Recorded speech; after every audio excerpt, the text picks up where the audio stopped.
आज के इस दौर में आप अपनी जिंदगी में कौन से बड़े दानवों का सामना कर रहे हैं? ये एक बेहद दिलचस्प और महत्वपूर्ण सवाल है जिसे मैं आज आपके साथ एक सच्ची कहानी के जरिए विस्तार से साझा करना चाहता हूँ। मेरा नाम पास्टर थॉमस है और मैं इस वीडियो को देखने के लिए आपका धन्यवाद करता हूँ। यह एक सच्ची घटना है जो वास्तव में घटी थी। ये बाइबल में है। बाइबल कहानियों से भरी हुई है और ये सभी हमें जीवन के बारे में कुछ ना कुछ सिखाती हैं। तो ये कहानी एक युवा लड़के डेविड के बारे में है जो लगभग वो एक किशोर था और वो एक चरवाहा लड़का था, बस भेड़ों को चराता था। और यहाँ जो हो रहा था वो ये था, एक सेना थी जिसे पलिश्ती सेना कहा जाता था जो इजराइल की सेना के खिलाफ आ रही थी। और पलिश्ती सेना में एक आदमी था जो एक बहुत ही खूंखार दानव जैसा था। मेरा मतलब है वो शरीर से बहुत ही ज्यादा विशालकाय था। उसका कद बहुत ही ज्यादा लंबा था।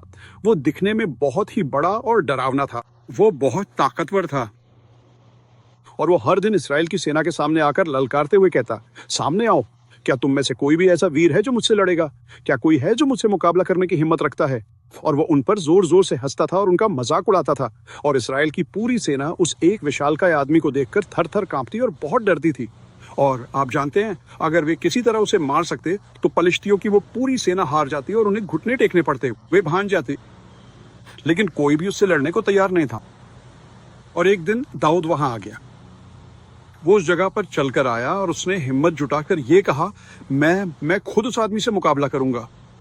और सब लोग हंस पड़े। उन्होंने कहा, तुम ये नहीं कर सकते। तुम्हारे पास कोई सैन्य अनुभव नहीं है, तुम्हारे पास कोई कवच नहीं है, तुम्हारे पास कोई हथियार नहीं है, तुम तो बस एक नौजवान लड़के हो। और उसने जवाब देते हुए कहा, नहीं, मैं ये काम खुद कर सकता हूं। और वो वहां अपनी एक गुलेल लेकर चला गया।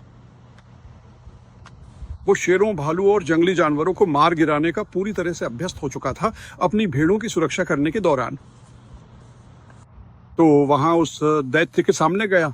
दैत्य ने देखा कि ये लड़का उसकी ओर आ रहा है और दैत्य हंस पड़ा। तू कौन है, ए छोटे से लड़के, जो मेरे जैसे आदमी के सामने आ रहा है? उसने पूरा कवच पहन रखा था, सिर पे हेलमेट भी था, उसके पास सब कुछ था। और उस छोटे से लड़के ने बड़े विश्वास के साथ कहा, मैं प्रभु के नाम पर आता हूं। दूसरे शब्दों में उसने अपना विश्वास भगवान में रखा। और फिर दैत्य डेविड की ओर दौड़ने लगा और डेविड भी उसकी ओर दौड़ने लगा। और उसने अपनी छोटी सी गुलेल निकाल ली। और बाइबल कहती है कि उसके पास 5 चिकने पत्थर थे। उसने उन्हें उसमें डाला, एक पत्थर डाला और गुलेल घुमाने लगा। उसने अपनी गुलेल को हवा में तेजी से घुमाया और फिर उसने पूरी ताकत लगाकर पत्थर को आगे की ओर फेंका। उसने वो पत्थर अपनी गुलेल से छोड़ दिया और वो पत्थर सीधा उस विशाल दैत्य के माथे के बीचों बीच जाकर लगा और वो गहरी चोट के कारण वहीं जमीन पर गिरकर मर गया। ये देखकर पलिश्तियों की पूरी सेना डरकर वहां से भाग गई। उसने अपने पूरे देश को बचा लिया क्योंकि उसने अपनी इतनी बड़ी समस्या के समय भी केवल भगवान पर ही पूरा भरोसा किया। मैं आज आपसे एक सवाल पूछना चाहता हूं।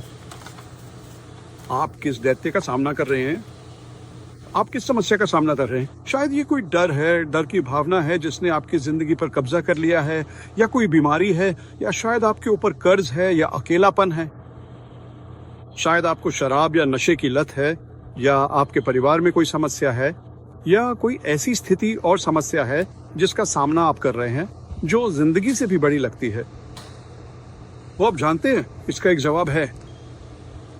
जवाब यह है कि आप वही कर सकते हैं जो दाऊद ने किया था। आप अपनी समस्या को भगवान के हाथों में सौंप सकते हैं और कह सकते हैं, प्रभु, ये समस्या आपको सौंप रहा हूं और मैं आपकी इच्छा और आपकी बुद्धि को खोजूंगा। और बाइबल कहती है कि वो आपको मार्गदर्शन दे। ये सब भगवान में विश्वास से शुरू होता है। देखिए, भगवान ने आपको अपनी छवि में बनाया है और भगवान आपसे प्यार करते हैं। लेकिन बाइबल ये भी कहती है कि हम भटक गए हैं, हमने प्रभु से मुंह मोड़ लिया है और बाइबल इसी को पाप कहती है। अब हमारे और भगवान के बीच हमारे जीवन में एक दीवार है और उस दीवार को पाप कहा जाता है। अब सवाल ये है कि आप इससे कैसे मुक्ति प्राप्त कर सकते हैं। दुनिया भर में बहुत सारे लोग इसके लिए धर्म, चर्च, मंदिर, मस्जिद और पुण्य के अच्छे काम आजमाते हैं। वे ये सारी अच्छी चीजें करते हैं, लेकिन इनमें से कोई भी आपको माफ नहीं कर सकता और आपके दिल से पाप को हटा नहीं सकता, और इसलिए इसकी एक कीमत चुकानी पड़ती है। और बाइबल कहती है पाप की एकमात्र कीमत है रक्त द्वारा मृत्यु। रक्त बहाए बिना पापों की क्षमा नहीं होती, और यही कारण है कि मसीह इस धरती पर आए। कुमारी मरियम से जन्मे, देह में भगवान, बिना पाप के जीवन जिया, लेकिन अपने जीवन के अंत में उन्होंने अपना रक्त बहाया और हमारे पापों का मूल्य चुकाया। आपके पापों का मूल्य चुका दिया गया है, और यदि आप मसीह को अपने जीवन में स्वीकार करेंगे तो आपको क्षमा मिल जाएगी। और बाइबल कहती है कि भगवान आपके पापों को अब और याद नहीं रखेंगे। और यहाँ है खुशखबरी, वो अपने आत्मा के द्वारा आपके भीतर आएंगे। और यीशु ने कहा, मैं तुम्हें कभी नहीं छोड़ूंगा। उन्होंने ये भी कहा, इस संसार में तुम्हें क्लेश, दिक्कतें और बड़ी समस्याएं मिलेंगी, लेकिन वो अपने आत्मा के द्वारा आपके दिल में रहेंगे, आपके साथ चलेंगे, आपका मार्गदर्शन करेंगे और आपको वो ताकत देंगे जिसकी आपको जरूरत है। और जब आप मरेंगे तो एक दिन आप स्वर्ग में उनके साथ अनंत काल बिताएंगे, क्योंकि आपके पाप क्षमा कर दिए जाएंगे। देखिए, मसीह क्रूस पर मरे और 3 दिन बाद वे मृतकों में से जी उठे, और अब वे आपके दिल के दरवाजे पर दस्तक दे रहे हैं। अभी आप में से कई लोग महसूस कर रहे हैं कि वो आपके दिल के दरवाजे पर दस्तक दे रहे हैं। इसे खोलने के लिए आपको क्या करना होगा? किसी भी पाप से मुड़ने के लिए तैयार रहें और उन्हें अंदर आने दें और अपने जीवन का नियंत्रण उन्हें सौंप दें।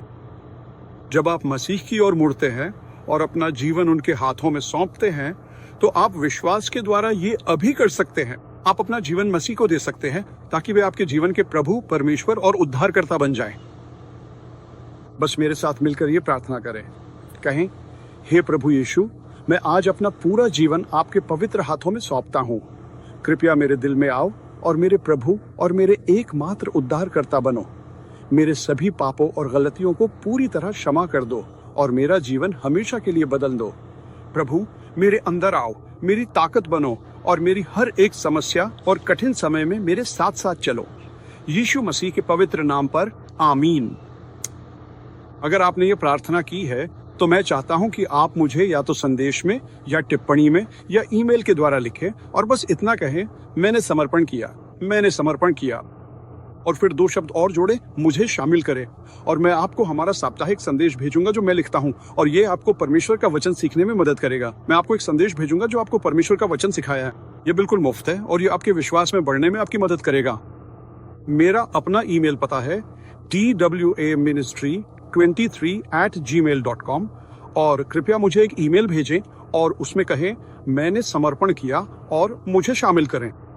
कृपया से अपने सभी दोस्तों के साथ साझा करें, और मैं आपको देखने के लिए धन्यवाद कहना चाहता हूं। और अगली बार तक मेरे प्यारे दोस्तों, इस बात को हमेशा अपने दिल में याद रखें, यीशु आपसे बहुत प्रेम करते हैं।